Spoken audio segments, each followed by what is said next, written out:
In the 1980s, Japan was a titan in the global semiconductor industry. Companies like NEC, Toshiba, and Hitachi commanded the market, contributing to a semiconductor sector worth over $20 billion annually by the mid-1980s. By 1988, Japan controlled more than 50% of the global semiconductor market. Yet this dominance was short-lived. Over the following decades, Japan lost its leadership to rising competitors in Korea, China, and the United States. How did a nation that once defined the semiconductor industry fall so far behind?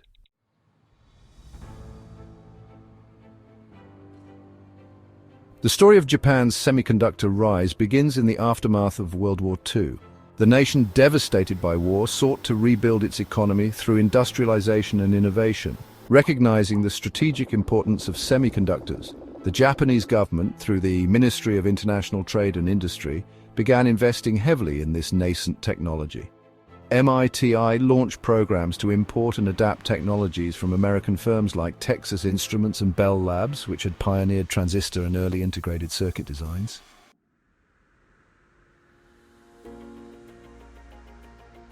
Japanese companies like NEC, Toshiba, and Hitachi entered into licensing agreements with US firms, allowing them to produce transistors and diodes domestically. By the mid-1950s, Japan had begun manufacturing its own transistors. The government's industrial rationalization policy of 1955 encouraged mergers and collaborations, consolidating resources to accelerate semiconductor development. By the early 1960s, Japan's electronics firms had moved beyond imitation, innovating on the designs they had licensed.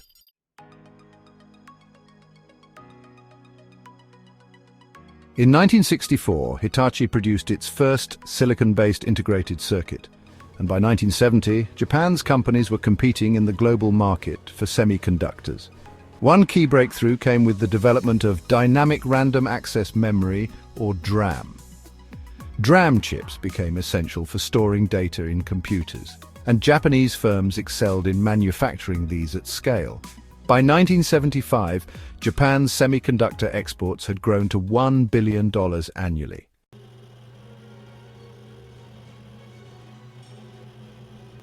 By the 1980s, Japan had become a semiconductor superpower. Companies like Fujitsu and Mitsubishi Electric joined the fray, leveraging economies of scale and superior manufacturing techniques. Japan's market share in DRAM reached 80% by 1986, and its overall semiconductor exports surpassed $12 billion annually. The global semiconductor market, valued at $25 billion, was dominated by Japan.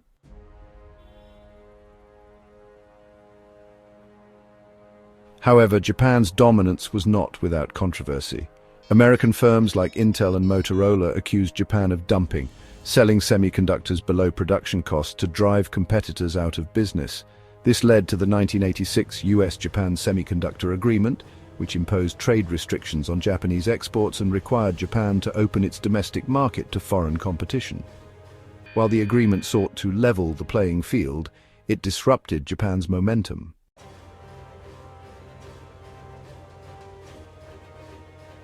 The 1990s brought seismic changes to the semiconductor industry.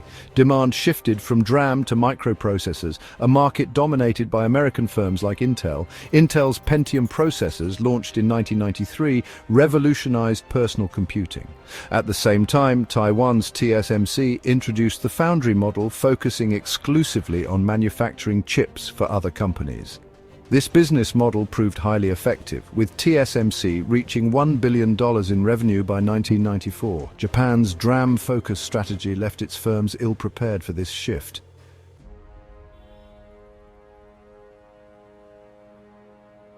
Adding to the pressure was the rise of South Korea. Samsung and SK Hynix, backed by government subsidies and aggressive investments, quickly gained ground in DRAM production. By 2000, South Korea controlled 40% of the global DRAM market, while Japan's share had fallen to just 10%. Samsung's semiconductor division alone grew into a $20 billion enterprise by 2005, outpacing its Japanese rivals.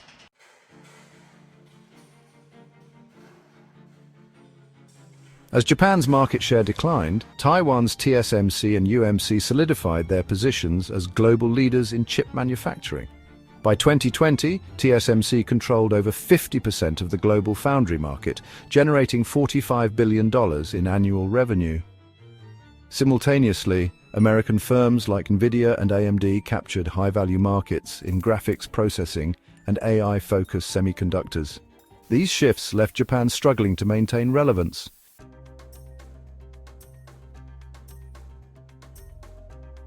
By the 2010s, Japan's semiconductor industry had transformed into a niche player. Companies like Tokyo Electron and Nikon became leaders in semiconductor manufacturing equipment, while Sony dominated the image sensor market, holding a 42% global share and generating $10 billion annually by 2022. However, these successes were not enough to restore Japan's former dominance. Its overall share of the global semiconductor market had plummeted to just 10%.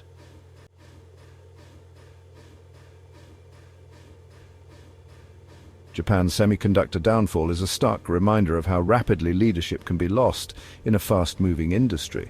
Strategic missteps, over-reliance on DRAM, and failure to adapt to new technologies allowed Korea, Taiwan, and the United States to overtake a once dominant player. While Japan remains a vital supplier of equipment and niche components, its glory days as a semiconductor powerhouse are a distant memory.